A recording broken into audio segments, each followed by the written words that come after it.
बहुत जल्दी हमारी राष्ट्र हित के लिए समर्पित अंजू भारद्वाज बहन, जो बोल इंडिया की संस्थापिका हैं, वो भी जुड़ेंगी। और हमारे सामने जो गेस्ट बैठे हैं, श्री माधवेश कुमार जी, जैसा आप पिछले बार इनसे बहुत सारे ज्ञान लिए और आज इनकी फिर से बारी है कि हम लोगों को काफी चीजों से अवगत कराएंगे, जो चीजें हम लोग को नहीं मालूम था। जैसे पिछले बार इन्होंने बताया कि कैसे 1000 दिन का कैसे हम ब्रेकअप बनाते हैं, कैसे ट्राई कलर में हमको खिलाना चाहिए खाना, और छोटी-छोटी टिप्स बहुत सारे बताए थे। आप सबको निश्चित रूप से याद होगा और चूँकि हम उसी को अगर रिपीट करेंगे तो आगे नहीं सीख पाएँगे। तो आज हम इनसे फिर आगे की बात समझेंगे, सीखेंगे और उसको अपने जीवन में लागू करेंगे। चूँकि ये जो प्लेटफ़ॉर्म है, राष्ट्र के लिए समर्पित, जो कि मिसेस अंजू भारद्वाज जी ने बोल इंडिया बना के जो एक कार्यक्रम शुरू किया, जिसका कार्यक्रम का नाम है विचार और व्यवहार। हमारे जो विचार हैं, जो विचार हमारे उत्पन्न होते हैं, वो नकारात्मक हो या सकारात्मक, विचार 2 धारा की होती है। तो उसे हमें समाज में लागू करना पड़ता है। आज जितनी देश में गलत काम होते हैं, वो गलत काम करने वाले की भी दिमाग कम नहीं होता। उनके भी दिमाग, अगर आप उनकी बायोडाटा निकालेंगे, प्रोफाइल निकालेंगे, तो दे आर वेरी इंटेलेक्चुअल, लेकिन उनके विचार नकारात्मक होते हैं, उनके विचार डिस्ट्रक्टिव होते हैं, इसीलिए वो उस क्षेत्र में काम करते हैं और किला फतह करते हैं। लेकिन हमको आपको एक सकारात्मक दृष्टिकोण से, एक पॉजिटिव ऊर्जा के साथ एक पॉजिटिव ऑरा बनाना है समाज में। अब आप सोचिए, अगर हमारा ऑरा 6 फीट का बन गया, माधवेश जी का 6 फीट का बन गया, अंजू जी का 6 फीट का बन गया, हमारे इस स्टूडियो में जुड़े करीब 15 लोगों का, इनका 6-6 फीट का बढ़ गया, तो सोचिए उस दायरे में तो कोई गंदगी नहीं आएगी ना। और जब हम सुगंधित होकर किसी अच्छे जगह पे जाते हैं, तो स्वभावतः वहां जो गंदे लोग होते हैं वो अपने आप हट जाते हैं। ये भी एक बहुत प्रैक्टिकल बातें हैं। जब आप अच्छी बातें करने लगेंगे, तो जो गलत लोग होंगे ना, वो अपने आप वहां से दरकिनार हो जाते हैं, सोचते हैं क्या यार, यहाँ क्या इसे सुनना है, ये तो लेक्चर दे रहे हैं। वो आप कैसे कह के टालें।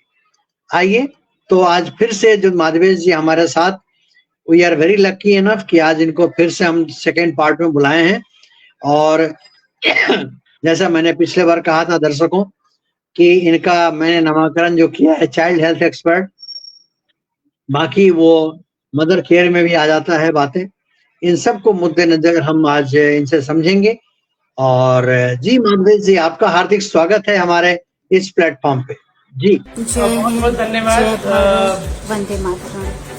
मैं अंजू भारद्वाज आप सभी दर्शकों का और देशवासियों का बहुत बहुत स्वागत करती हूँ हमारे कार्यक्रम विचार और व्यवहार में। आज विचार और व्यवहार में हमारे साथ हैं माधवेश कुमार जी, जो कि एक स्पिरिचुअल डेवलपमेंट प्रोफेशनल हैं, कंसल्टेंट हैं, प्लानिंग, मॉनिटरिंग एंड एवोल्यूशन में मोटिवेशनल स्पीकर हैं, और चाइल्ड न्यूट्रिशन कोच भी हैं। वह 12 सालों के एक्सपीरियंस के साथ अपने एक्सपीरियंस को यहाँ शेयर करने के लिए आए हैं और अपना मूल्यवान समय लेके आए हैं। माधवेश जी डायरेक्टर हैं माधवेश फाउंडेशन के भी। वह चाइल्ड केयर से लेकर और पेरेंटिंग से लेकर सभी तरीके की काउंसलिंग जो एक बच्चे के लिए ज़रूरी है वह देते हैं। बच्चों के डेवलपमेंट के लिए उनकी स्कूली शिक्षा को सही दिशा में कैसे लेके जाया जाए, यह माधवेश जी काउंसलिंग देते हैं। और बच्चे का विकास जन्म से लेकर स्कूल तक और फिर आगे तक कैसे किया जाए, इसके लिए सभी माता पिताओं से जो यहाँ यह प्रोग्राम देख रहे हैं या देखेंगे, मैं चाहूँगी कि आप माधवेश जी से ज़रूर कंसल्ट करें ताकि आपके बच्चे का बौद्धिक विकास हो सके, शारीरिक विकास हो सके, मानसिक विकास हो सके और सामाजिक विकास हो सके। हमारे देश में चाइल्ड केयर काउंसलिंग अभी इतनी प्रचलित नहीं है, लेकिन इसकी बहुत ज़्यादा आवश्यकता है।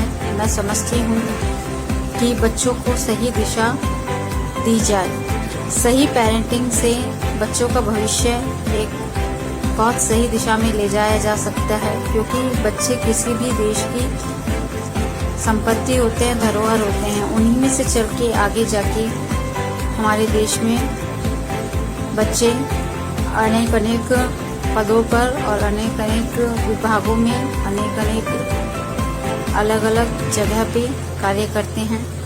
तो अगर एक सही काउंसलिंग होगी और सही मोटिवेशन होगा और सही रास्ता दिखाने वाले काउंसलर माधवेश जी जैसे होंगे, तो मैं समझती हूँ कि हमारे देश के बच्चों का भविष्य बहुत उज्जवल होगा। और इस दिशा में माता पिता को बहुत ही गंभीरता से सोचने की आवश्यकता है, क्योंकि एक बच्चे का विकास किसी भी चीज़ से बहुत ज़्यादा ज़रूरी है। तो आइए मिलते हैं श्री माधवेश कुमार जी से। जय हिंद, जय भारत।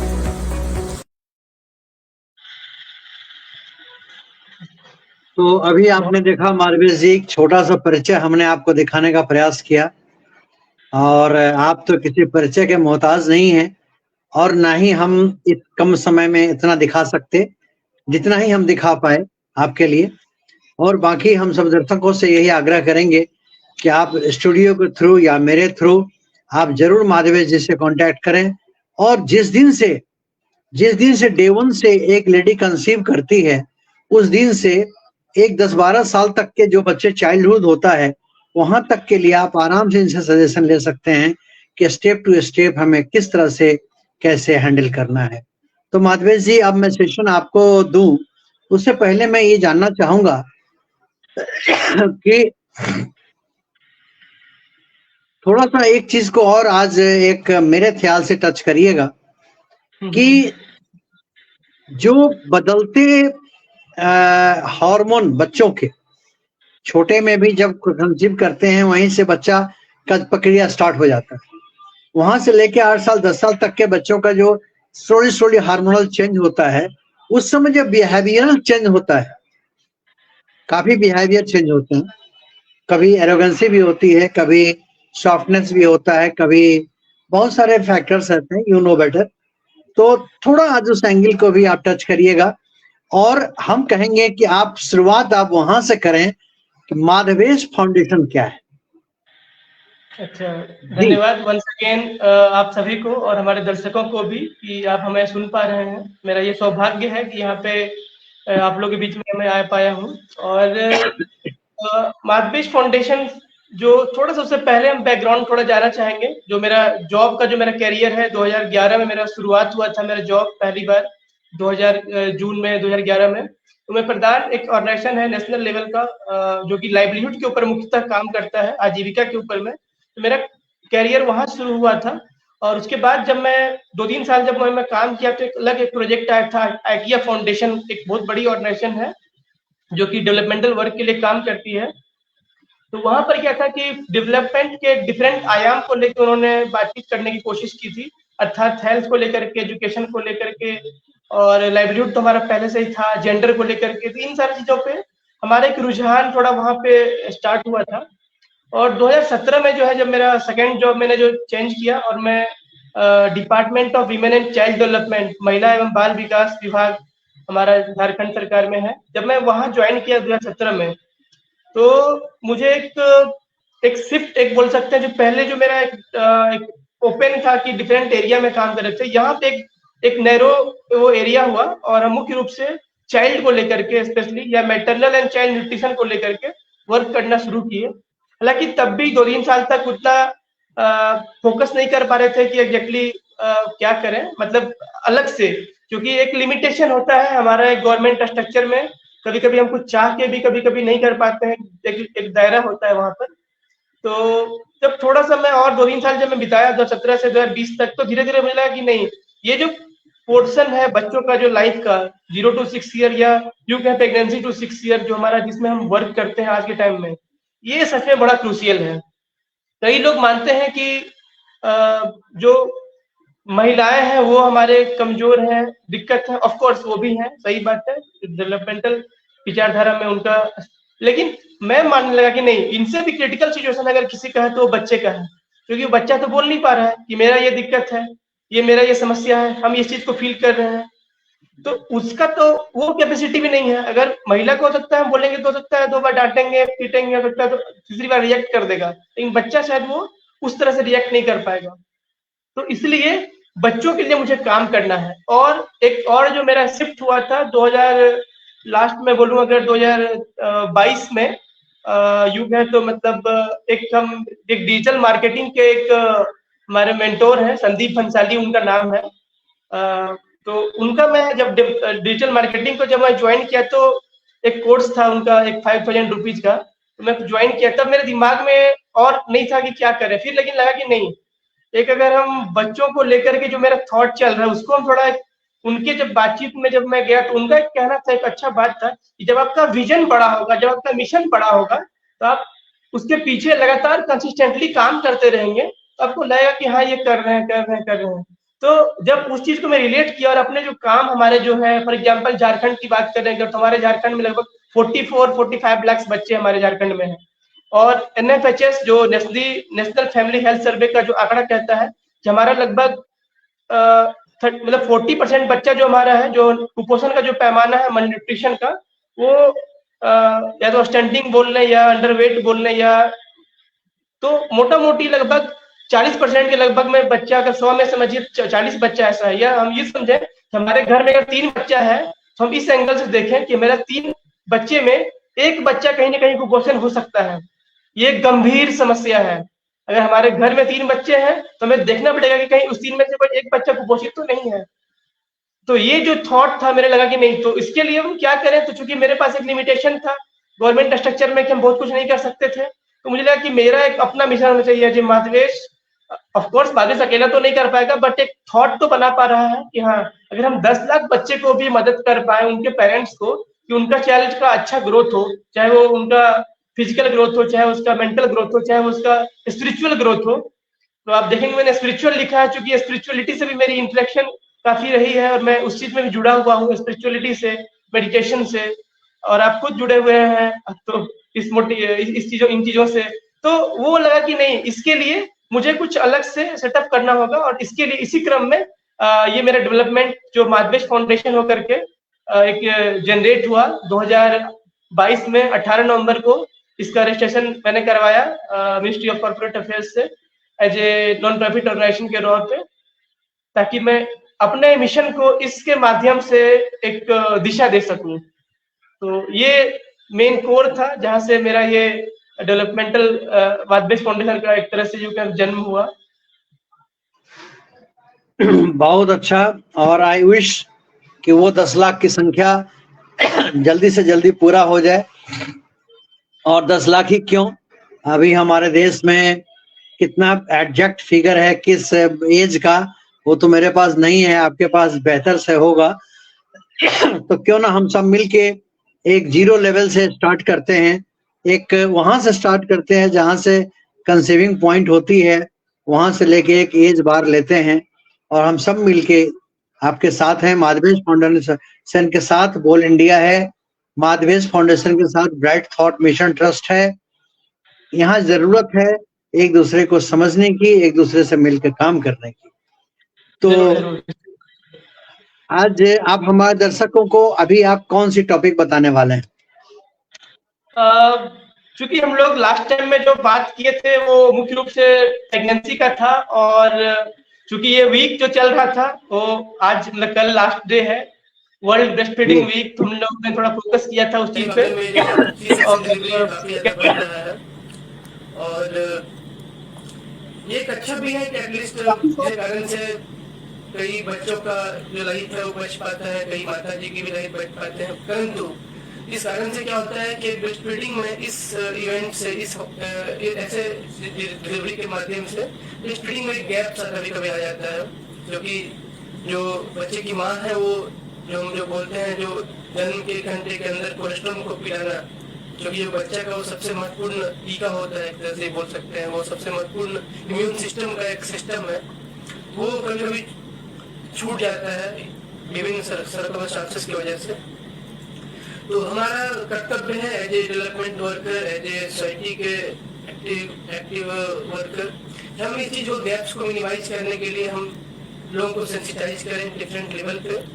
और इसलिए इस वर्ष का जो ये थीम है मन रखा गया है। और आप सभी जानते भी होंगे कि ऑलरेडी ये इस थीम पर कई एक्टिविटी चल रहे होंगे आपके आसपास में, आपके आसपास पड़ोस में। मेरा निवेदन होगा कि आप जहाँ भी हो, आप जिस जगह में हो, अगर आपके आसपास चल रहा है तो निश्चित तौर पे आप उन्हें मदद करिए, सहयोग करिए, ताकि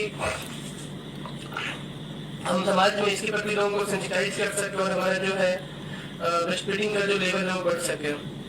साथ ही साथ मैं बात चूंकि कर रहा था कि हम लोग क्या थीम कर सकते हैं, इसके लिए हमारे झारखंड सरकार के माध्यम से या हमारे डिपार्टमेंट महिला बाल विकास के माध्यम से कुछ एक सैम्पटम, एक सजेस्टिव एक तैयार किए गए हैं पर डे का एक मैकेनिज्म कि हम क्या कर सकते हैं। तो जो पहला दिन जो हमारा है, जो कि ऑलरेडी बीत चुका है, बट फिर भी एज सजेशन अगर छूट गया हो तो आप उन चीज़ों को ऐड कर सकते हैं। जो फर्स्ट डे का जो हमारा कॉन्सेप्ट ये है कि हम विभिन्न स्तर पर, चाहे वो जिला हो, चाहे वो हमारा प्रखंड हो, हम विभिन्न डिपार्टमेंट की मदद से, विभिन्न ऑर्गेनाइजेशन की मदद से हम छोटे छोटे प्रोग्राम उद्घाटन समारोह के तौर पे कर सकते हैं। साथ ही साथ हो सके तो हर प्रखंड कार्यालय में, हर जिला कार्यालय में एक ग्लिच बोलते हैं जिसको कि हम या ब्रेस्ट फीडिंग कॉर्नर, वो भी हम उद्घाटन करा सकते हैं अगर हम ब्रेस्ट फीडिंग कॉर्नर एक बना लेते हैं। साथ ही साथ एक ग्लिच बना देते हैं पालना घर जैसा। और अच्छी बात होगी कि हमारे जो उस ऑफिस के कार्यकर्ता होंगे, जो काम कर रहे होंगे, उनके जो बच्चे होंगे छोटे छोटे, वो भी वहाँ पे खेल सकेंगे। साथ ही साथ जो ऐसी माता है जिन्हें की एक डिफिकल्टी महसूस होती होगी ब्रेस्ट फीडिंग कराने में अपने ऑफिस के दायरे में, तो उनके लिए ब्रेस्ट फीडिंग कॉर्नर जो है बहुत ही, स्तनपान का जो कॉर्नर है वो बहुत मददगार होगा। तो हम इस सप्ताह में एक इनिशिएट कर सकते हैं जहाँ भी हम कहीं पे हों।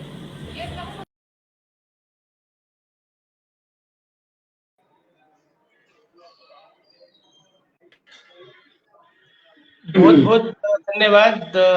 इसके माध्यम से काफी लोग समझ पाए होंगे कि एज ए ऑफिस में, एज ए कहीं पे सेटअप में एक ब्रेस्ट फीडिंग कॉर्नर जो है एक इम्पोर्टेंट प्लेस है, जहाँ पे हम उन तमाम माताओं को सुविधा दे सकते हैं, जहाँ पे वो मतलब खुशी से थोड़ा एक संतुष्टि पूर्वक अपने बच्चे को भविष्य में दे सकते हैं। तो ये हमारा एक कंट्रीब्यूशन हो सकता है। हम जहाँ भी हैं, जिस जगह पे हैं, अगर ये हम कर पाएंगे तो बहुत बड़ा सिग्निफिकेंट हमारे आने वाले बच्चों के लिए, नौनिहालों के लिए एक इम्पोर्टेंट हमारा स्पष्ट होगा।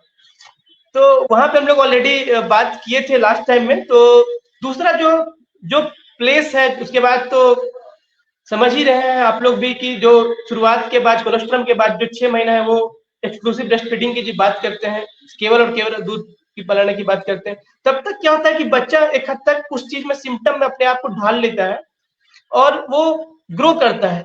आप मैक्सिमम बच्चे जो है वो अच्छे से ग्रो करते हैं, बट उसके बाद 6 मंथ के बाद क्या होता है कि जो बच्चों की जो जरूरत है, उनको डिफरेंट जो उनका नीड है, वो नीड को पूरा करने के लिए केवल माँ का दूध पूरा नहीं हो पाता है, और उनको चाहिए होता है अतिरिक्त पोषण, अतिरिक्त आहार, जिसको कि हम लोग लास्ट टाइम में भी मैं बात भी किया था कि हमको फूड डाइवर्सिटी की बात की थी, खाद्य विविधता की बात की थी। तो उसको मैं थोड़ा सा बता दूं फिर से, वन सेकेंड एक रिपीटेशन करने के लिए, कि बच्चों को मुख्य रूप से 4 चीज को करने के लिए ऊपरी आहार की आवश्यकता होती है। क्योंकि पहला तो ये है कि उनका तेजी से विकास होना, क्योंकि वो जैसे ही समय बढ़ रहा है तो सबसे क्रूशियल है तेजी से डेवलपमेंट उनका, चाहे वो शरीर का इंटरनल पार्ट्स हो, चाहे वो शरीर का एक्सटर्नल पार्ट्स हो, उसका हड्डी का लंबाई हो, चाहे वो उनका वजन हो, लंबाई हो। तो जैसे जैसे बढ़ता है तो उनको चाहिए होता है कि अतिरिक्त रूप से उनको आहार मिले। दूसरा जो एक कॉन्सेप्ट है वो है सीखने के लिए। हर बच्चा देखेंगे जैसे जैसे समय बढ़ता है तो नया कुछ तो कुछ सीखते रहता है, ऑब्जर्व करता है, हमको देख करके, हमको ऑब्जर्व करके, हमसे कुछ इंटरेक्ट करके। तो एक अलग कॉन्सेप्ट भी बताया तो हम love play and talk, love play and talk. तो दूसरा जो चीज है, जो सीखना के लिए जो उसको एनर्जी लगाना पड़ता है बच्चों को, वो एनर्जी कहाँ से आएगा? ऑब्वियसली बात, एक्स्ट्रा आहार देंगे तभी आ पाएगा। तो ये एक दूसरा पहल है जिसके कारण से बच्चे को जरूरत होता है। और तीसरा जो चीज है हमारा, उसको क्यों जरूरी है, तो वो हमारा है उसको शारीरिक गतिविधि के लिए। जो हम लोग देखते हैं कि बच्चा जैसे जैसे बढ़ता रहता है तो थोड़ा उसको 6 महीने के बाद बच गया तो थोड़ा वो अब बैठना शुरू करेगा, या हम यूं कहें घुटने पे चलना, थोड़ा सा आगे बढ़ने के बाद फिर घुटने पे चलना शुरू करेगा, फिर धीरे धीरे खड़ा होगा, जो फिर धीरे धीरे सहारे के साथ चलना शुरू करेगा, फिर धीरे धीरे आगे बढ़ेगा तो और अब बिना सहारे के साथ चलना शुरू करेगा, जो क्रम एक बच्चे का बना हुआ है। तो इन चीजों को भी करने के लिए अगर हम बच्चे को ऊपरी आहार अगर नहीं देंगे पर्याप्त मात्रा में, तो क्या होगा, बच्चा वीक महसूस करेगा और उसके अंदर का जो ग्रोथ है वो कम होगा। और चौथा जो चीज है जो कि क्यों देना चाहिए हमको अलग अलग तरह के खाद्य के आहार, उसका ये है कि हमको जो उस बच्चे का इम्यून सिस्टम है उसको मजबूत करना है। ताकि आप देखेंगे जैसे बच्चा छोटा था तो कुछ नहीं कर रहा था, जैसे ही बड़ा हुआ तो उसको आसपास से मिट्टी मिल गया, कभी मिट्टी उठा लिया मुंह में, कुछ कीड़े मिल गए कभी वो उठा लिया, कभी कोई और चीज मिल गया, कुछ हो सकता है गलत गंदा चीज रखा हुआ होगा उसको ले लिया। तो क्या होगा, उसका जो इम्यून सिस्टम अगर स्ट्रांग नहीं होगा तो बच्चा क्या होगा, तेजी से बीमार पड़ेगा। तेजी से बीमार पड़ेगा तो उनका वेट लॉस होगा, वेट लॉस होगा तो जो पेरेंट हम लोग भी परेशान होंगे कि मेरे बच्चे का वेट कम हो रहा है। तो ये चार चीज हम अगर हम देख पाए, चार पिलर के तौर पे, जैसे कि घर का एक युग है जो चार पिलर पे घर मान लीजिए खड़ा हो रहा है, तो हम समझ सकते हैं कि ये बच्चे को एक्स्ट्रा जो खाना देना है उसके लिए चार पिलर है। इन चारों चीजों को पूर्ण करने के लिए हमें बच्चे को अतिरिक्त आहार देने की आवश्यकता है। और जो मैं उस दिन भी बात किया था कि जो फूड डाइवर्सिटी 56 भोग के, ताकि मैं सोचा कि थोड़ा वो हमारे बोलचाल में हम लोग इजीली उसको रिकॉल कर पाए, याद रख पाए, इसलिए उसको मैं थोड़ा दूसरे एंगल से बात कर रहा हूँ। मतलब जैसे कि यूं बोले तो अनाज एक उसका पहलू हो गया, दूसरा हो गया हमारा सब्जी, तीसरा हमारा हो गया पीली सब्जी और फल, चौथा हमारा हो गया पशु से प्राप्त जो शुद्ध पदार्थ हैं, पांचवा हो गया हमारा तेल और घी, और छठा हो गया हमारा फलियां जो बट्स नट्स हैं उस तरह की चीजें, और सातवां हो गया दाल। तो मेनली हम फूड, मतलब इसको हम लोग फूड ग्रुप्स भी बोलते हैं, अलग अलग तरह के फूड ग्रुप्स हैं, उसको हम ऐसे डिजाइन कर लें कि उस बच्चे को इन सभी फूड ग्रुप से कुछ ना कुछ मिलता रहे, क्योंकि बच्चे को तेजी से विकास करना है, उस समय में तेजी से ग्रो करना है। और जैसे ही ये अगर पर्याप्त मात्रा में बच्चा खाना नहीं खाएगा तो आप गारंटी है, ये लिख के लीजिए, 6 महीने के बाद उसका हेल्थ जो है डेफिनेटली डाउन होना ही होना है। क्योंकि वो जैसे ही शिफ्ट करेगा नया पैटर्न पे, उसको एडजस्ट करने में भी एक समय लगता है, टाइम लगता है, वक्त लगता है। और हम उसको अगर कॉप अप नहीं कर पाए उस समय उसको मजबूती नहीं दी उसको खाद्य आहार में, तो डेफिनेटली क्या होगा, उसका हेल्थ का जो है स्टेटस खराब होगा। तो ये बहुत क्रूशियल समय है एक पेरेंट्स के लिए कि हम उस समय पे विशेष ध्यान दें। जैसे ही बच्चा हमारा 6 महीना का होता है हम उसके साथ इन्वॉल्व ज्यादा हो, क्योंकि बच्चा है तुरंत खाएगा नहीं, वो बहुत मेहनत करना पड़ेगा, बहुत लगना पड़ेगा उसके लिए। शुरुआत में हो सकता है वो मे बी उसको कोई चीज का टेस्ट पसंद ना आए, हो सकता है कोई चीज उसको एडॉप्ट ना कर पाए बॉडी। लेकिन अगर हम इन्वॉल्व होंगे धीरे धीरे करके, तो बच्चा क्या होगा, इस खाने को शुरू भी करेगा और साथ ही साथ अपने बेटर हेल्थ को ले पाएगा। तो ये एक हमारा बहुत इंपॉर्टेंट एस्पेक्ट है इस टर्न पे 6 मंथ में। एज ए पेरेंट डेफिनेटली आप इसको ध्यान दें, ये मेरा अनुरोध सभी से है। और मैं तो क्या करता हूँ, जब भी मेरे मतलब मेरे संपर्क में या कोई व्हाट्सएप में भी कोई स्टेटस अगर लगाते हैं, कोई बच्चा अगर जन्म हुआ, अगर मैं उनसे मेरा अच्छे से बातचीत होता है, मैं उनको एक डॉक्यूमेंट हमारा है, हम लोग मॉड्यूल 8 बोलते थे, जिसमें लिखा हुआ है शारीरिक वृद्धि का निगरानी। अर्थात बच्चे को शारीरिक वृद्धि की निगरानी, फिजिकल जो उसका ग्रोथ होगा, उसको उसमें 2 पैरामीटर को फिक्स किया है गवर्नमेंट ने उस मॉड्यूल में। एक तो है कि बच्चे का अंडरवेट, अर्थात बच्चे का जो वजन है वो बढ़ रहा है कि नहीं बढ़ रहा है, और दूसरा है स्टंटिंग, अर्थात नाटापन, बच्चे का जो ऊंचाई है वो बढ़ रहा है कि नहीं बढ़ रहा है उसकी उम्र के अकॉर्डिंग। WHO एक बहुत बड़ी ऑर्गेनाइजेशन है, वर्ल्ड हेल्थ ऑर्गेनाइजेशन, उन्होंने सर्टेन पैरामीटर्स को फिक्स किए हैं कि अगर सपोज बच्चा 1 महीने का होगा तो उसका कितना वेट होना चाहिए, अगर बच्चे का 3 महीने का अगर होगा तो कितना वेट होना चाहिए, 6 महीने का होगा तो कितना वेट होना चाहिए, उसमें उन्होंने एक सेटअप रख दिया है। और मेरा प्रयास होता है, जब भी मुझे कोई दिखता है, कोई घर में, परिवार में, आसपास में, मैं सबसे पहले उसको बोलता हूँ ये मॉड्यूल 8 लीजिए आप, और एटलीस्ट आप अपने बच्चे को ट्रैक करिएगा कि आपका बच्चा उसके अकॉर्डिंग जा रहा है या नहीं जा रहा है। अगर आपने इतना भी कर लिया, समझिए आपने एक इंडिकेटर को आपने अच्छे से कर लिया। और जो भी दर्शक हैं, अगर उनको भी, उनके घर में भी कोई अगर बच्चे जन्म लेते हैं, तो वो आपसे भी संपर्क करके मैं शेयर कर दूंगा आपको। मैंने लास्ट टाइम कुछ स्प्रेडिंग के 1-2 पोस्टर शेयर किए थे। और जिनको ये जरूरत होगा जिनके घर में, मेरा अनुरोध होगा कि आप जरूर उसको यूज करें। एक छोटा सा हमारा वो, और हमारा ही नहीं, वो पूरे गवर्नमेंट का बनाया हुआ है, मिनिस्ट्री जो हमारे दिल्ली में, जो हमारी महिला एवं बाल विकास मंत्रालय, उन्होंने डॉक्यूमेंट करके बनाया था। तो हम एज ए पेरेंट उनको फॉलो कर ले अगर उस एक मॉड्यूल को भी, मॉड्यूल 8 को, तो डेफिनेटली हम अपने बच्चे को फिजिकल ग्रोथ को जरूर ट्रैक कर पाएंगे, उसमें कोई दो मत का बात ही नहीं है। अक्सर फेसबुक पे या व्हाट्सएप पे ये देखने को मिलता है कि आज हमारे घर में हम आज चाचा बने, हम पिता बने, और छोटे बच्चे की तस्वीर लगाते हैं लोग, आता रहता है। तो आज से मेरा एक काम बढ़ा कि मैं उनको टारगेट करूंगा, है ना, मैं उनको टारगेट करूंगा, क्योंकि अभी तक तो हम लोग देख के उसको शुभकामना और शुभ आशीर्वाद दोनों देख के नमस्कार कर देते थे। अब हम उनसे जो है कनेक्टिविटी बढ़ा के उनको हम या तो आपसे जोड़ने से प्रयास करेंगे, या फिर आपके दिए हुए जो मटेरियल होंगे मैं उनको फॉरवर्ड करूंगा कि आप इसको लागू करिए। तो ये तो मैं इसको, चूंकि हमारा सब्जेक्ट ऑफ इंटरेस्ट भी है थोड़ा इसमें, इसलिए मुझे अच्छा भी लगेगा, मजा भी आएगा। तो शायद इससे कुछ दशा दिशा और हम लोग बदलने में कुछ मददगार कर सकें अपने आप को। जरूर निश्चित तौर पर अगर हम एक जिस घर के परिवार को भेजे, अगर वो अपने बच्चे को भी ट्रैक कर लिए, एटलीस्ट अगर अपने बच्चे को इंश्योर कर लिए कि मेरा बच्चा अंडरवेट कैटेगरी में आ जाए, मेरा बच्चा स्टंटी कैटेगरी में जाए, तो एटलीस्ट इतना तो कंट्रीब्यूशन उन्होंने कर दिया ये कंट्री के लिए कि अपने बच्चे को संभाल लिए। बाकी तो चलो अगले के लिए ठीक है, गवर्नमेंट है, ये है, बोलेंगे, लेकिन कम से कम हम लोग अपने लेवल से, अगर मुझे नॉलेज हुआ तो हम उसको ऑब्जर्व करें। और मैं बता दूं, मेरा बच्चा जो मेरा बेटा है, कभी भी उसका वेट जो है कम नहीं रहा, मतलब पूरे अभी तक ऑलमोस्ट 6 ईयर हो गया है, और हर बार हम उसको फॉलो करते थे। जब भी होता था, मेरे घर में एक वेट मशीन रखे हैं, तो मेरा ये भी सुझाव होगा कि आप कैसे वेट करेंगे, तो इसके लिए आप घर में एक छोटा सा, बहुत लोग के पास कैपेसिटी है, आराम से आप 1000-2000 इन्वेस्टमेंट कर सकते हैं एक वेट मशीन लेने के लिए। और सिर्फ आप ही अपने बच्चों को ही नहीं, आप अपने बच्चे के साथ और लोग को वेट कर सकते हैं। तो एक बहुत छोटा सा इंस्ट्रूमेंट हमारे लिए बहुत हेल्प करेगा अपने बच्चे के ग्रोथ के साथ। एज हम भी क्या ग्रोथ करें वो भी हमको हेल्प करेगा। तो ये एक इंस्ट्रूमेंट है, और एक दो इंस्ट्रूमेंट और भी है, बट एटलीस्ट मैं चाहूंगा कि जो कैपेसिटी जिनका है घर में, जो हमसे सुन रहे हैं, अभी बातचीत कर रहे हैं, जो हमें शायद देख पा रहे होंगे सोशल मीडिया में, अगर आप में कैपेसिटी है, अगर आप घर में कुछ और चीज के लिए पूजा खर्च कर सकते होंगे, कुछ और काम के लिए खर्च कर सकते हो, तो कृपया समझ लीजिए ये भी एक पूजा है, बच्चे का सेवा, और ये सेवा समझ के जरूर खरीद के रखिए।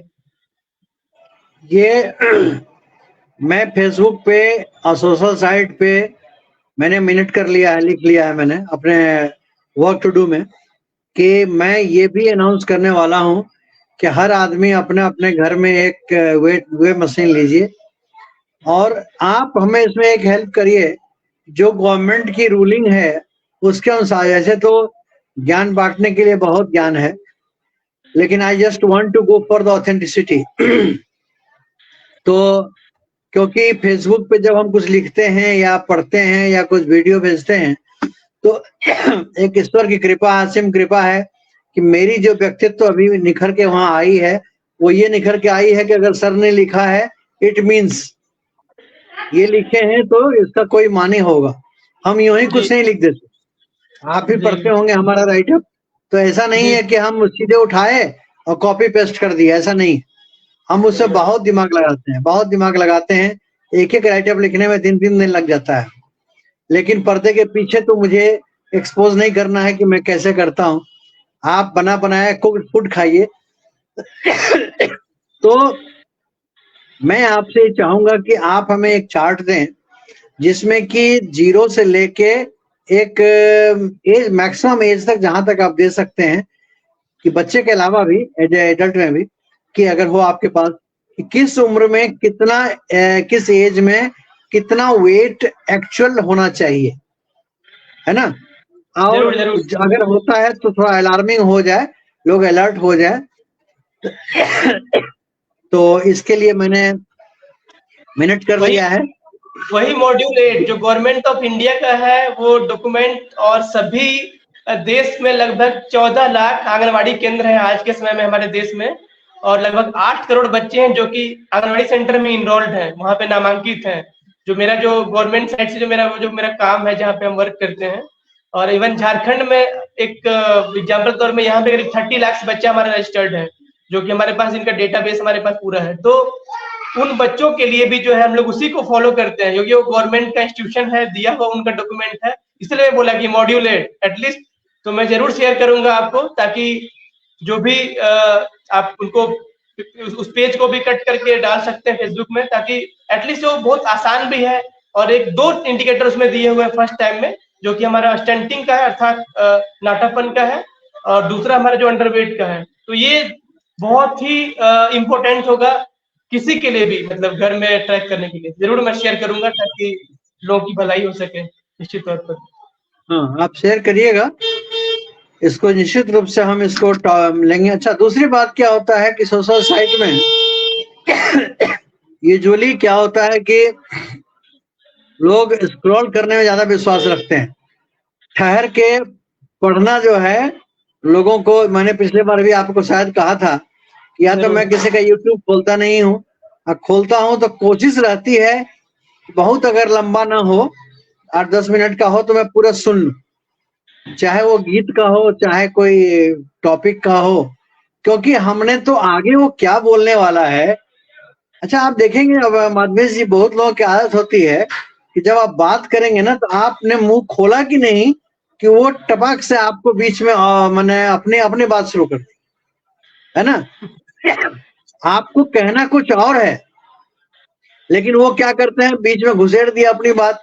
जहां उन्होंने अपनी बात को घुसाई कि आपका जो है ब्रेन उसको संभालने में लग जाता है, और वो चीज आप भूल जाते हैं कई बार की, या आप इरिटेट हो जाते हैं ना चाह के भी, क्योंकि लोगों के पास पैसेंस नाम का चीज धीरे धीरे इतना खत्म होता जा रहा है। वो हमारे घर में भी है, हम खाली बाहर की बात नहीं कर रहे हैं। तो थोड़ा पैसेंस बढ़ा के उसको अगर लोग पढ़ेंगे, उसके लिए हम टारगेट क्या करते हैं, मेरी अपनी तरीका है कि मैं लोगों से पर्सनल इंटरेक्शन भी करता हूँ। मैं खाली फेसबुक पे नहीं रहता, मैं पर्सनल जहाँ जरूरत महसूस होती है वहां मैं पर्सनल इंटरेक्शन भी करता हूँ। अभी आपसे मैंने किन्हीं का नंबर मांगा था आपसे, ठीक है। तो उसके पीछे रीजन है, इसके पीछे रीजन है, हमसे कोई एब्सर्ड कॉल नहीं जाएगा उस नंबर पे, हमसे कभी भी एब्सर्ड कोई राइटअप नहीं जाएगी उस पे, नेवर। लेकिन उस पर अगर जाएगा तो या तो स्पिरिचुअलिटी की जाएगी, या तो फिर कोई गीत गोविंद जाएगा, या फिर कोई अच्छी राइटअप जाएगी, या फिर वो ऐसे ग्रुप में जुड़ेंगे जिनका भी नंबर लिया जहां पे एक उनको अच्छा लगेगा, एक सूदिंग इफेक्ट आएगा, है ना। तो हम ये चाहते हैं कि हमारा आदत है कि पर्सनल इंटरेक्शन भी हम करते हैं, उसमें आपकी ये चीज को मैं अगर जोड़ दूंगा तो शायद इस देश में कुछ 0.0001% भी अगर हम भागीदारी कर सके तो शायद हमारे लिए जीवन धन्य हो जाए। जरूर जी, अब आप ये तो आप समझ गए आपको क्या करना है। अब आप अगला टॉपिक कुछ बताइए दर्शकों को। चूंकि बहुत लोग यहाँ पे ऑलरेडी, मतलब शायद ऐसे भी होंगे जो कि ओवरऑल सभी तरह की एज के लोग होंगे। क्योंकि एक बेसिक हम लोग थ्योरी एक बात करते हैं हम लोग अपने जगह में कि पोषण के 5 सूत्र। अगर हम इस चीज को भी ओवरऑल सिर्फ बच्चे का तो जरूर जुड़ा हुआ है ही, कनेक्शन है ही यहाँ से, मगर कहीं ना कहीं पूरा ओवरऑल एक अलग ह्यूमन बीइंग का भी इससे इम्पैक्ट पड़ा हुआ है। जो कि पहला जो टॉपिक मैंने बता दिया था, जो कि प्रथम 1000, ये एक डॉक्यूमेंट है, वो भी मैं शेयर करूंगा। ये लिखा हुआ भी यहाँ पर है, पोषण के 5 सूत्र। तो जो पहला जो पॉइंट था जो कि मैंने बताया था कि जो पहला जो सूत्र इसका है वो है 1000 डेज अप्रोच, जो कि मैंने पहले ही दिन बताया था कि 1000 दिवस का जो अप्रोच हमारे लिए काफी इंपॉर्टेंट होता है किसी भी बच्चे के लिए। और दूसरा जो यहाँ पे एक पॉइंट यहाँ पर है वो भी पौष्टिक आहार, जो कि मैंने फिर से उस दिन भी थोड़ा डिस्कशन किया, मैंने आज भी उसको रिपीट किया कि डिफरेंट फूड ग्रुप के माध्यम से कैसे हम इम्पैक्ट ला सकते हैं किसी बच्चे के लाइफ में। नॉट ओनली बच्चे बल्कि प्रेगनेंसी के टाइम में भी मैंने बात किया था कि हेल्दी ईटिंग, हमारा जो एक 4 पॉइंट मैंने बात किया था उसमें बात किया था कि एक इम्पोर्टेंट है हेल्दी ईटिंग का उसमें, ताकि वो पर्याप्त मात्रा में पोषण लेंगी तो डेफिनेटली उनका बच्चा जो है वो अच्छे से ग्रोथ कर पाएगा। और तीसरा जो पॉइंट है एनीमिया, एनीमिया अर्थात खून की कमी, ये भी हमारे देश में बहुत गंभीर परिस्थिति में है। लगभग हमारे देश में 2/3 महिलाएं ऐसी हैं जो कि एनेमिक हैं, जिनमें खून की कमी है। लगभग 2/3 महिलाएं। आप सोच सकते हैं कि अगर 2/3 महिलाएं अगर एनेमिक हैं, अगर वो महिलाएं अगर नेक्स्ट जनरेशन में बच्चे को जब जन्म देंगी, तो आप इमेजिन कर सकते हैं कि उनका क्या सिचुएशन होने वाला है उन बच्चे का। या तो कहीं ना कहीं वो अपने जान को जोखिम में डाल रही हैं, क्योंकि उनका मैटरनल मोर्टिलिटी हो सकता है मे बी, या उनका चाइल्ड मोर्टिलिटी हो सकता है, उनकी बच्चे का मे बी कुछ बुरा खबर हो सकता है। और अगर दोनों चीज अगर नहीं भी हुआ, तब भी क्या हुआ, जन्म के समय से ही वो बच्चा कमजोर रहेगा। हो सकता है वो इतना उसका वेट कम होगा शुरुआत में कि वो सस्टेन कर पाना उसको काफी डिफिकल्टी महसूस होगी। तो ये एक तीसरा पहलू है पोषण के प्रसूत्र का, एनीमिया की रोकथाम, जिसके लिए हर एक गवर्नमेंट ने, इंस्टीट्यूशन ने फिक्स कर दिया है। अगर आंगनबाड़ी सेंटर में कोई भी महिलाएं जाती हैं अगर गर्भवती के समय में, तो उनको 180 गोली जो होता है आयरन फोलिक एसिड का एफ टेबलेट, जो हम लोग बाहर भी खरीदे खाते हैं, उनको गवर्नमेंट फ्री प्रोवाइड करती है, ताकि आप लीजिए। कई बार क्या होता है, लोग को लगता है कि हम ले रहे हैं, हम पर थोड़ा उसका मे भी हो सकता है स्टूल उसका थोड़ा ब्लैकिश हो जा रहा है, या कुछ छोटा मोटा और थोड़ा बहुत अगर इश्यू लग रहा है, तो उस कारण से लोग अवॉइड करते हैं उसको लेने से या परहेज करते हैं। तो हमको फोकस रखना है, नहीं, अगर वो चीज आप नहीं ले रहे हैं तो आप अपने नेक्स्ट जनरेशन को खराब कर रहे हैं, नेक्स्ट जनरेशन को अच्छा नहीं कर पा रहे हैं। तो ये एनीमिया रोकथाम के लिए, प्लस साथ ही साथ जो हमारा फूड पैटर्न, जैसे कि हमारे जो नींबू, आंवला, ऐसे चीज जो कि सिट्रस फ्रूट जो भी हमारे होते हैं, जो कि हमको खट्टे फल जो भी मुख्य रूप से हैं, वो हमारे लिए क्या करते हैं, जो हम कुछ भी खाते हैं उस मिनरल्स को, उस सिस्टम को हमको अवशोषित करने में हमको हेल्प करता है। तो उसके लिए जो भी हमारा फूड पैटर्न है, उस समय एटलीस्ट हर महिलाएं कम से कम जो यूं कहे तो जो कम से कम जो इस एज कैटेगरी में है, जो बेबी को बर्थ देने वाली है, अगर नहीं भी इनकेस प्रेग्नेंट है, तब भी अगर वो इस इंटेक को लेते रहेंगे तो एटलीस्ट उनका बेटर हेल्थ होगा। उनमें अगर वो एनीमिया की कमी नहीं होगी तो निश्चित तौर पे हमारा जो जनरेशन होगा फ्यूचर, वो बहुत अच्छा हो पाएगा।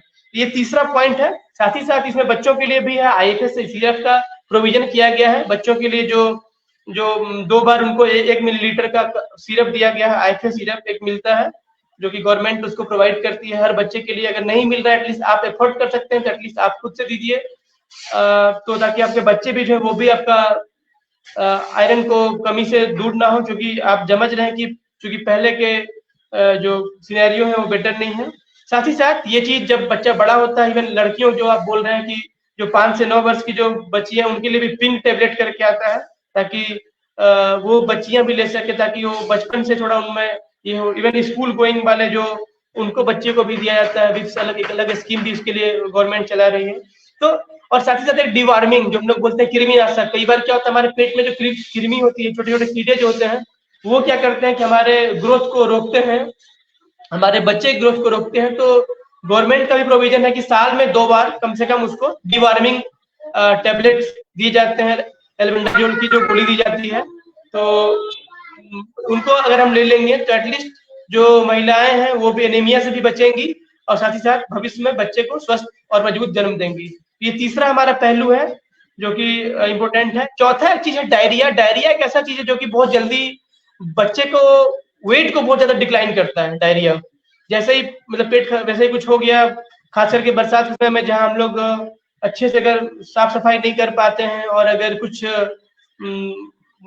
ऐसा हो गया सडनली बच्चे को या बच्चे की माँ बाप किसी को भी हो जाता है, तो क्या होता है, बहुत ज्यादा तेजी से उसका वेट लॉस डिक्लाइन करता है। और खास करके बच्चे जो क्या होते हैं, वो सेंसिटिव होते हैं इन चीजों से, और जैसे ही उनका वेट लॉस जैसे ही उनका हुआ, उनका और चीजों पे वो उनका इम्यून सिस्टम वीक हो जाता है। तो साइकिल जो है चलते रहता है। इसके लिए जो चौथा हमारा कॉन्सेप्ट है पोषण का पंचसूत्र का, वो ये बोलता है कि डायरिया का हमको मैनेजमेंट करना है, कोशिश करना है अपने आसपास साफ सफाई रखें। साथ ही साथ बच्चे को जो जिस कैटेगरी में बच्चा है, अगर 6 मंथ के अंदर तक का है तो केवल स्तनपान कराएं, 6 मंथ प्लस हो चुका है तो पर्याप्त खाना देते रहे ताकि उसको दिक्कत ना हो। और जैसे ही इनकेस डायरिया हो गया तो इमीडिएटली जो हमारा ORS जो है हमको ऑलरेडी गवर्नमेंट भी देती है, प्लस नहीं भी देती है तो एटलीस्ट अपने घर में भी आप बना सकते हैं इजीली, चीनी, नमक और पानी को मिक्स करके। साथ ही साथ जिंक टैबलेट, या जिंक का अगर सिरप अगर मिलता है तो जिंक भी हमारे लिए इस चीज को काफी मदद करता है। बच्चे को ये सब माइक्रो न्यूट्रिएंट्स हैं, बट काफी हेल्प करते हैं बच्चे को ग्रोथ के लिए, तो ये हमको दूर करना है। और जो पांचवा और अंतिम जो है पोषण के पंचसूत्र का, वो हमारा बोलता है स्वच्छता और साफ सफाई। आज हमारे देश में लगभग पानी भी स्वच्छता के साथ, या अब देख सकते हैं किस तरह मार्केट एक बाजारीकरण हो गया है कि हम लोग पीछे भाग रहे हैं आरओ और अदर चीज के, जो कि पहले के जमाने में हम लोग यूज करते थे अपने चापाकल से जो निकलता था उसको जुडिशियली यूज करते थे, उसका एक अलग इंपॉर्टेंस था। उसके अंदर जो मिनरल था, उसके अंदर जो ऑटोमेटिक मिल रहा था, वो कहीं ना कहीं हम लोग सोच तो रहे हैं कि बाजार के दौर में हम लोग आरओ पानी पी रहे हैं, बट कहीं ना कहीं उसके अंदर का जो है इतना हम उसको ऑस्मोसिस कर दे रहे हैं कि उसके अंदर का जो मिनरल्स है वो भी खत्म हो जा रहा है। तो इस कारण से, और शुद्ध पानी इवन नहीं पीने से भी कई बीमारियां ऐसी हैं जो कि हमारे लिए सिर्फ हमारे लिए, हमारे बच्चों के लिए भी काफी दिक्कतें हो जाती हैं। तो ये एक इम्पोर्टेंट है। और चौथा जो उसका हमारा साफ सफाई, या तो हमारा व्यक्तिगत साफ सफाई हो, यानी तो हमारा शौचालय का साफ सफाई हो, या हमारा घर आस पड़ोस का साफ सफाई हो, इनको अगर इंट्यून करें, अगर हम कम से कम इन पांचों चीजों को अगर हम इंट्यून करें, नॉट ओनली बच्चे बट हम सभी के लिए ये बात है पाचन के पांच सूत्र, पोषण के पांच सूत्र। और मैं शेयर भी करूंगा इसका जो कंटेंट है, ताकि निश्चित तौर पे ऑलरेडी इस मैटर पे काफी बार लोग को में भी बोला गया था होगा, लेकिन हमें बार बार इस चीज को इंटेक्ट करने की आवश्यकता है, क्योंकि कई बार क्या होता है, मानव हमारा नेचर है, हम भूल जाते हैं, जैसे जैसे इसमें नहीं हुआ ध्यान हट जाता है। लेकिन हम पर जब भी कोई बोलता है, इस चीज को याद कराता है, तो हम उसके प्रति इन्वॉल्व हो जाते हैं कि हाँ हमको ये चीज करना था, जरूरी था, नहीं कर पाए तो प्लीज चलो कर लेते हैं। तो ये चीज को हम एक कॉमन सभी के लिए एप्लीकेबल है, सब लोग इसको फॉलो करें, और आपके माध्यम से लोगों तक ये कंटेंट जो है मैं शेयर करा दूंगा, ताकि लोग छोटे छोटे चीजों को लेकर के इनमें इम्पोर्टेंट अपना ध्यान दें और इस चीज से अपने बच्चे को और खुद को सुरक्षित कर पाए। तो ये एक इम्पोर्टेंट है।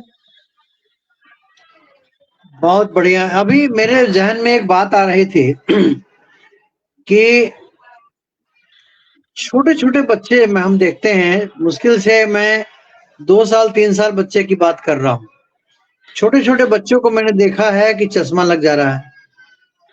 ये मैंने नोटिस किया है। अभी इस बीच में कोई 10 साल में मैंने नोटिस किया है कि छोटे छोटे बच्चों को चश्मा लग जा रहा है। पहली बात माने वो हमारे ख्याल से यूकेजी में गए कि नहीं, या 1 तक पहुंचे कि नहीं, उन पे चश्मा पर लग जाता है। दूसरा इसी से जुड़ा एक सवाल और है कि अभी 1-2 केस है भी हमारे नजर में कि 12 साल का, 11 साल का, 10 साल के बच्चों को हार्ट अटैक हो रहा है, डायबिटीज हो रही है। ऑन दैट टू मेरे पास एक ऐसा केस है, माधवेश जी, 13 साल का बच्चा है, उसको समझ लीजिए कि हाई लेवल ऑफ इंसुलिन पड़ रहा है, तब जाके वो सरवाइव कर रहा है, जिसके चलते उसके कार्डियक अरेस्ट होने की नौबत आ जाती है। तो उसके किडनी डैमेज हो रहे हैं, उसका लीवर डैमेज हो रहे हैं, उसके जो है रेटिनोपैथी हो गया है, मतलब लॉट ऑफ थिंग्स जो उसके साइड इफेक्ट्स हैं वो ऑकर कर रहे हैं। तो ये ऐसा क्या लोग करें कि जो ये सब चीजें डेवलप, देखिए कैंसरस डेवलप कर रहा है, वो तो कैंसर तो वैसा हो गया है जैसे कि मतलब हर तीसरे घर में कैंसर डेवलप कर रहा है, बड़ा मुश्किल है ना। तो ये सब चीजें जो हम एक एडल्ट की बात नहीं कर रहे हैं, तो छोटे बच्चे में जो डेवलप कर रहा है, उसके लिए आप क्या कहना चाहेंगे? देखिए, निश्चित तौर पे जो हमारा अभी का दौर है, जिस दौर में हम लोग अभी जी रहे हैं, हमारे चारों तरफ स्क्रीन से भरे हुए हैं, चाहे वो मोबाइल की बात करें, चाहे वो डेस्कटॉप है, चाहे वो लैपटॉप है, टीवी है। पर्सनली अपना जैसे एग्जांपल लेते हैं, मेरा जन्म 1987 में हुआ है, और जो पहली बार मेरे घर में टीवी खरीदाया था वो 2002 में खरीदाया था। उसके पहले अगर हम देखते भी होंगे गांव में कभी कभार, तो only black and white TV, और मतलब और तो बहुत रेयर ही था कि मतलब किसी के यहाँ बैठते थे तो शायद मुश्किल से अगर 1 घंटा देख पाते होंगे। बट आज का जो दौर है, अभी जो दौर है हमारे पास है कि घर में हर किसी के पास एक एक स्मार्टफोन है। घर में अगर 5 लोग हैं तो 5 लोगों के पास है। तो कहीं ना कहीं जैसे ही बच्चा वो इस रिच में जा रहा है, तो वो भी कहीं ना कहीं देख रहा है। और चूंकि हमारे पास हम उनको इतने मल्टीपल तरह के जो चीज गांव में क्या होता था कि पहले के जमाने में गांव में आसपास में हमारे बच्चे थे और कई सारे लोग मिलते थे बच्चों को खिलाने के लिए, अलग अलग एक्टिविटी कराने के लिए, तो बच्चा का इन्वॉल्वमेंट आता था सब जगह से। अभी क्या हो रहा है, ये चीज में थोड़ा कम हो रहा है। पेरेंट्स जो है कहीं कहीं पे दोनों लोग जॉब कर रहे हैं, कहीं कहीं पे और सीनियर सिटीजन के साथ नहीं रह पा रहे हैं, तो बच्चा जो है उस चीज के प्रति इन्वॉल्व हो रहा है। और उनका जो स्क्रीन टाइम है, जो अगर हम बोले तो बच्चे के लिए बहुत से बहुत आधा घंटा 1 घंटा भी एक बहुत हद तक चल सकता है, चलो ठीक है एक पल के लिए, क्योंकि लेकिन जब बहुत ज्यादा जब ये टाइम जब ले लेता है बच्चा, तो डेफिनेटली क्या होता है, वो उसको एक डोपामीन रिलीज होता है, बच्चे को अच्छा लगता है कि हाँ बड़ा बढ़िया है, नीली किरण आ रहा है, कुछ नया चीज देख रहे हैं, कुछ आवाज आ रहा है, घर के लोग तो हमसे बात ही नहीं कर रहा है। तो हमको क्या करना पड़ेगा ऐसे सिचुएशन में कि हमको उनके साथ इन्वॉल्व होना पड़ेगा और हमको मल्टीपल तरह के चीजों को उनको इन्वॉल्व कराना पड़ेगा। अगर मिट्टी से खिलौना बना लें तो वो बना लीजिए, खिलौनों का वैरायटी अगर मतलब हैंडमेड कुछ कर पाए, घर में जो कपड़े फटे चिटे हैं कुछ उससे बनाने की कोशिश करें, कुछ उन चीजों से इन्वॉल्वमेंट कराने की कोशिश करें बच्चे को, क्योंकि बच्चों को जब तक इन्वॉल्वमेंट करने का नहीं मिलेगा समय, तो डेफिनेटली उसका दिमाग जाएगा कि हमको मोबाइल देखना है और हमको स्क्रीन देखना है, बड़ा स्क्रीन देखना है। कुछ जगह पे मजबूरियां भी हैं। टॉपिक विशेष रूप से जो ECC early childhood care and education की बात कर रहा हूँ। एज ए पेरेंट्स आप कैसे अपने बच्चे को मदद कर सकते हो उसकी बात कर रहा हूँ। और आज का जो हमारा सेशन है वो हमारा जो 10 से 12 महीने के बच्चे हैं उनके लिए हम क्या गतिविधि करें, क्या स्टिमुलेशन एक्टिविटी करें जिसके माध्यम से बच्चा हमसे सीख पाएगा और बच्चे के साथ साथ उनका जो प्रॉपर ग्रोथ है, उनका ओवरऑल ग्रोथ है वो अच्छे से हो पाएगा। तो आज हम जो सबसे पहले बात करने वाले हैं वो सबसे पहला है वो 10वें महीने के बच्चों के लिए मैं 4 गतिविधि की बात करूंगा जो आप मेरे पिक्चर में भी देख सकते हैं। जो पहला गतिविधि जिसको इन और आउट बोलते हैं, इसमें हम लोग क्या कर सकते हैं कि इसके लिए जो मटेरियल जरूरत पड़ेगा वो हमको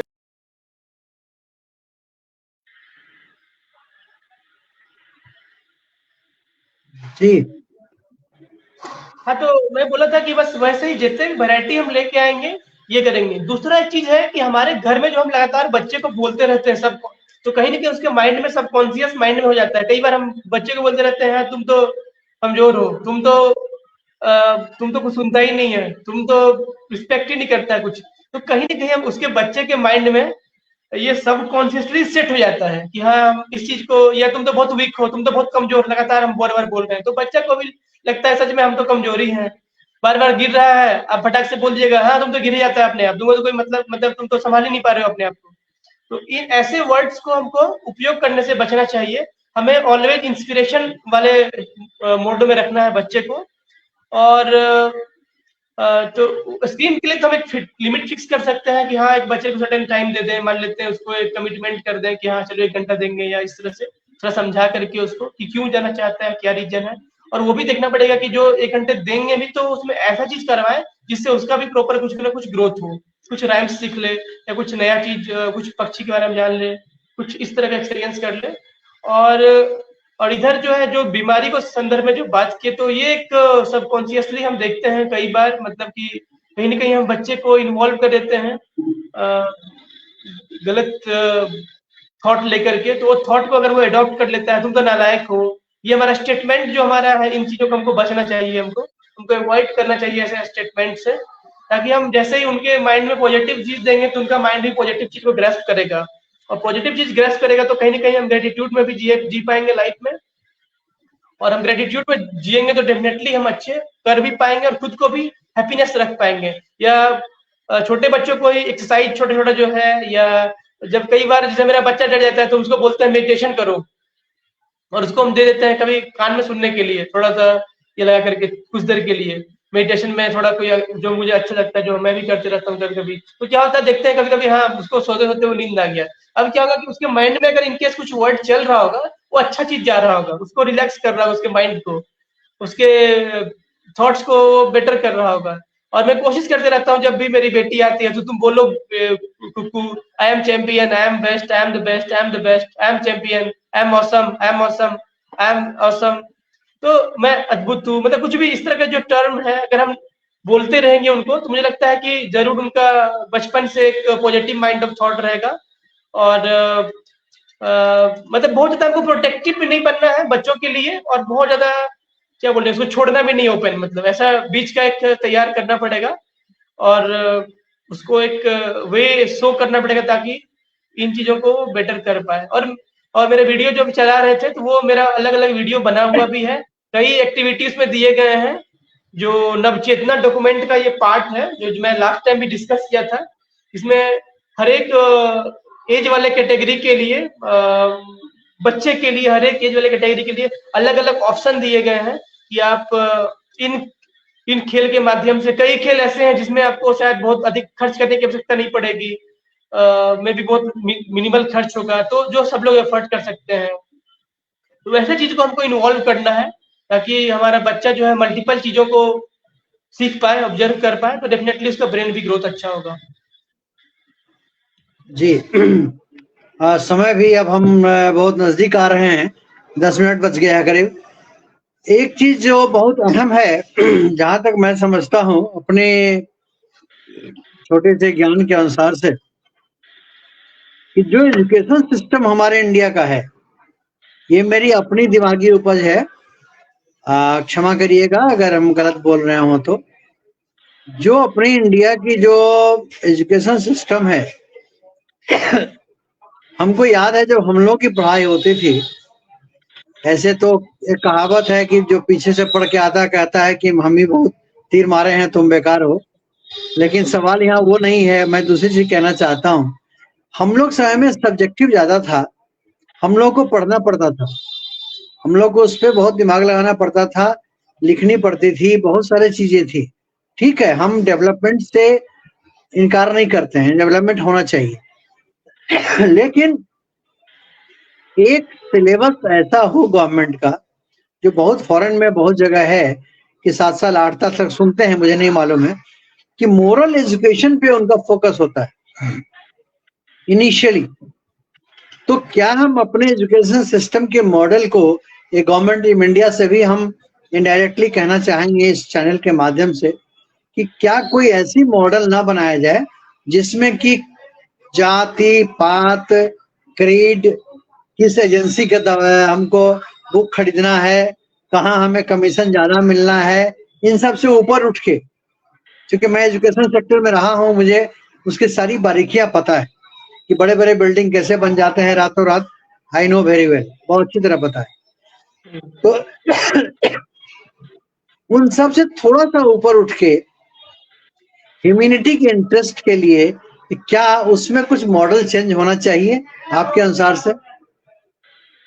हाँ, निश्चित तौर पे अभी मैं तो बोलूंगा कि जरूर है, होना ही चाहिए। और इवन जो न्यूट्रिशन जो हम लोग अभी इतना फोकस धीरे धीरे अभी आ रहा है, ये पहले इतना फोकस होके नहीं आया है बहुत ज्यादा। और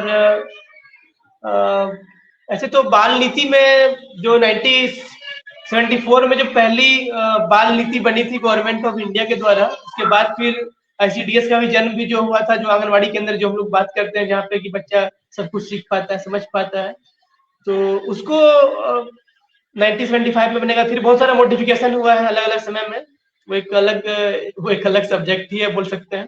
तो उस समय लेकिन वो था कि फोकस एजुकेशन पे ज्यादा नहीं रहा था, और मोटा मोटी वो चीज कहीं ना कहीं पोषण को लेके ही था। बट अभी का जो ये जो नई एजुकेशन पॉलिसी बनी है, न्यू एजुकेशन पॉलिसी अभी जो आई है 2020 में, इसमें थोड़ा बहुत इन्होंने इंसर्ट किया है कि कैसे हम स्पेशली 0 to 3 ईयर के चाइल्ड को भी कैसे स्टिमुलेट करें। जो मैं बात भी कर रहा था नवचेतना डॉक्यूमेंट का, वो यही फोकस कर रहा है कि कैसे हम शुरुआत में स्टिमुलेट करें। एक आधारशिला भी उनका एक डॉक्यूमेंट बनाया गया है, जो कि कैसे वो फिजिकली एक्टिविटी के माध्यम से या अलग अलग एक्टिविटी के माध्यम से जो उनका हर ओवरऑल डेवलपमेंट को ये कर पाए। तो उसके लिए ऑलरेडी वर्क हो रहा है, बट थोड़ा उसको और देखा जा सकता है, और कितना, क्योंकि अभी रिसेंट में भी आया ही है, तो हम लोग कितना तक उसको कर पा रहे हैं। और स्कूल में सही बात है जो आपने बताया कि जो अगर हम पहले के समय से अगर याद करें, तो पहले में क्या होता था कि हर दिन एक पीरियड होता था, वो स्पोर्ट्स का होता था शाम के टाइम में जनरली। अगर आज के टाइम में रूटीन देखते हैं बच्चों का, तो किताब इतने सारे हैं, बट उनका जो गेम का टाइम है सपोज तो वीक में एक दिन है। तो अब क्या हो रहा है कि मान लीजिए उसको खेलने का मौका नहीं मिला, थोड़ा बहुत उछल कूद करने का, तो हो सकता है वो उसका पार्ट जो है वो उतना डेवलप नहीं हो पाएगा, उस चीज में वो वीक हो जाएगा। तो कुछ कुछ चीजों को ऑफ कोर्स बढ़ाने की जरूरत है हमारा, ताकि या जो मैं बात कर रहा था कि हम लोग कैसे बचपन से उसमें इंकलकेट करें, जो हम लोग बात कर रहे हैं मेडिटेशन की, जो बात कर रहे हैं, जो उनका ताकि उनके माइंड में, सबकॉन्शियस माइंड में बचपन से ही एक पॉजिटिविटी रहे। आजकल बहुत बच्चे जो बहुत जल्दी फ्रस्ट्रेट, जो आप बोले भी थे कि बहुत जल्दी चिड़चिड़ापन उन्हें होने लगता है, थोड़ा पेशेंस का थोड़ा कमी है, ये सब टेक्निकली सही बात है, काफी समस्या है आज के दौर में जो कि बच्चे जूझ रहे हैं। बट हमें ही वर्क करना है उन लोगों के लिए, हमें ही सोचना है हम कैसे उनके सबकॉन्शियस माइंड में कैसे लाएं और कैसे एक्टिविटी करें ताकि उनके लाइफ में इन सब चीजों का डेवलपमेंट अच्छा से हो और वो अच्छे ह्यूमन बीइंग बने, क्योंकि यही कोर समय है 0 to 6 ईयर का समय, जहां हम बच्चे को मजबूत कर सकते हैं सभी चीजों के लिए। जी, हम लोगों ने बहुत सारे एंगल को टच किया और करीब करीब 1 घंटा हम लोग का प्रोग्राम समाप्ति पे है। हम चलते चलते एक चीज आपसे ये जानना चाहेंगे कि बहुत नटशेल में, इन शॉर्ट यूं कह लें कि दोनों पार्ट का समरी कह लीजिए, एक समरी रिपोर्ट बनता है ना, आप भी बनाते हैं, हम भी बनाते हैं, तो यूं कह लीजिए कि दोनों पार्ट का एक समरी रिपोर्ट करते हुए आप 2-3 मिनट में आप बिल्कुल हाईलाइटिंग पॉइंट पे आप थोड़ा सा एक बार पंच लाइन बोल दें, ताकि लोगों को एक बार रिकैप्सुलेट हो जाएगा। हमारा एक, मैं पिछले बार तो बहुत रिकैप्सुलेट किया था, आज मैंने आपसे आधा सुना आज मैं हालांकि फिर भी कुछ तो बोला ही, लेकिन मैंने आपकी चीजों को आज कम दोहराया, आपकी ही ज्यादा बात रही आज, तो थोड़ा सा रिकैप्चुलेशन हो जाएगा। और हम लोग 1 घंटे हो चुके हैं, ये प्रोग्राम 1 घंटे का होता है, आप इस रिकैप्चुलेट को कर दीजिए, फिर हम लोग प्रोग्राम को समाप्त करें। जी सही बात है। अगर ब्रीफ में अगर बोले तो हम जस्ट शुरुआत करते हैं प्रेगनेंसी के टाइम से, जहाँ पे मेरा फोकस था कि कैसे हम एक अच्छा इन्वायरमेंट दे करके अच्छा एक थॉट प्रोसेस बचपन से बच्चे के लाइफ में तभी से इनकलकेट कर सकते हैं, ये एक इम्पोर्टेंट एस्पेक्ट है। दूसरा हमारा है कि जैसे ही बच्चा कंसीव होता है, हमको फर्स्ट जो मिल्क विद इन 1 आवर हमको देना है, और ये ब्रेस्ट फीडिंग वीक का भी इम्पोर्टेंट फोकस है, कैसे हम गैप कम करेंगे, तो इस पे ध्यान दिया जाना है। नंबर 3 कि 6 मंथ तक ओनली एक्सक्लूसिव ब्रेस्ट फीडिंग करना है, और आप बहुत फायदा है दोनों को, मैंने शेयर भी किया डॉक्यूमेंट। नंबर 4 जैसे ही 6 मंथ होता है तो हमको ऊपरी आहार कम्प्लीमेंट्री फीडिंग की जो बात है फूड डाइवर्सिटी के साथ जाना है, ताकि हम लोग उसको वेराइटी ऑफ ये कर पाए, ये हमारा चीज है। चौथा पांचवा बात हमारा है पोषण के पंचसूत्र, जो मैंने ओवरऑल डिस्कशन किया, जो 5 पॉइंट है पोषण के पंचसूत्र, अब उसको अपनी लाइफ में अपनाएं, not only child but overall सभी के लाइफ में अपनाएं, बहुत बड़ा इम्पैक्ट आने वाला है। और जो छठा चीज हमारा ये है कि हम बच्चे के माइंड सेटअप पे शुरुआत से काम करें, जो अभी हम लोग रिसेंट में जो बातचीत कर रहे थे हम लोग अभी, कि उनके ओवरऑल डेवलपमेंट के लिए, क्योंकि ये समय काफी क्रूशियल है, ये इसको हम लोग विंडो ऑफ अपॉर्चुनिटी भी बोलते हैं, 0 to 1000 डेज को या 0 to 6 ईयर्स को भी। इस समय में हम उनके दिमाग में जितने तरह के, क्या होता है कि दिमाग में बच्चों का करीब 10 करोड़ से भी ज्यादा न्यूरॉन्स होते हैं, और हर चीज का कहीं ना कहीं तार जुड़ा रहता है। जितने हम अच्छे अनुभव देंगे वो बच्चा अपना लाइफ में अच्छा करेगा। जैसे कुछ बैड एक्सपीरियंस होगा लाइफ में, थोड़ा तो परेशान होगा, पछड़ जाएगा। हमको इसीलिए ओवरऑल बच्चे के फिजिकली ग्रोथ पे, मेंटली ग्रोथ पे, हमको उसको सोशली इमोशनल ग्रोथ पे, सभी पे हमको वर्क करना है। और इन चीजों में वर्क करके हम अपने लाइफ में अपने बच्चे को बेटर लाइफ दे देंगे, तो निश्चित तौर पे हमारा जो भविष्य है वो बेहतर होगा, और हमारा समाज है वो भी बेहतर होगा। तो ये हमारा एक हम लोगों ने बहुत दर्शक, मैं आपको इस बात के लिए आश्वस्त कर दूं कि आज हमारे बीच जो माधवेश जी थे, अभी उनका सर्टिफिकेट आप देख रहे हैं डैश पे, माधवेश जी को एक बोल इंडिया की तरफ से एक ऑनर दिया जा रहा है। और आप सब सर, आपके लिए एक छोटा सा ऑनर था, ये सर्टिफिकेट आपको चला जाएगा आपके मेल पे और आपके व्हाट्सएप पे। और आप आए, अपना वक्त निकाले, बहुत अच्छा लगा। और मैं आपको वादा करता हूं इस बोल इंडिया के मंच से कि बोल इंडिया की संस्थापिका श्रीमती अंजू भारद्वाज, जो कि राष्ट्र हित के लिए समर्पित है बोल इंडिया, और मानवता के लिए overall upliftment of the humanity के लिए डेडिकेटेड है ब्राइट थॉट मिशन, जिसका कि संस्थापक और चीफ फंक्शनरी मैं खुद हूं, अशोक मिश्र। हम दोनों आपको ये वादा करते हैं कि आपके हर मिशन पे माधवेश फाउंडेशन और जहां आप काम कर रहे हैं उसमें आपके अच्छे मिशन के लिए हम लोग साथ हैं। और यही उम्मीद हम आपसे भी करना चाहेंगे कि आप भी एक कदम आगे आके हमारे दर्शकों को, हमारे लोगों को आप गाइड करें, बताएं। ये प्लेटफॉर्म बिल्कुल निस्वार्थ होता है, यहाँ की जो सेवा होती है वो निस्वार्थ होता है, लेकिन इसी में फिर सब मिलके हम लोग करते हैं, बैठ के बातें करते हैं कि कैसे मॉडल बनाया जाए। आपका बहुत बहुत आभार, आप इस प्लेटफॉर्म पे आए, हम लोगों को अच्छी अच्छी जानकारी दिए।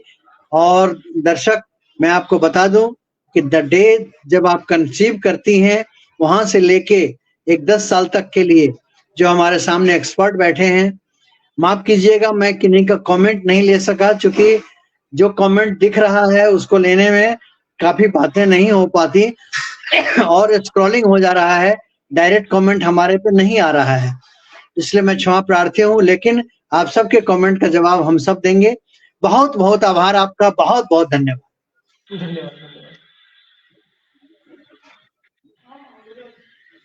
आज किसी कारण से अंजू, बहुत बहुत आभार आप सबका, धन्यवाद। जय हिंद, जय भारत।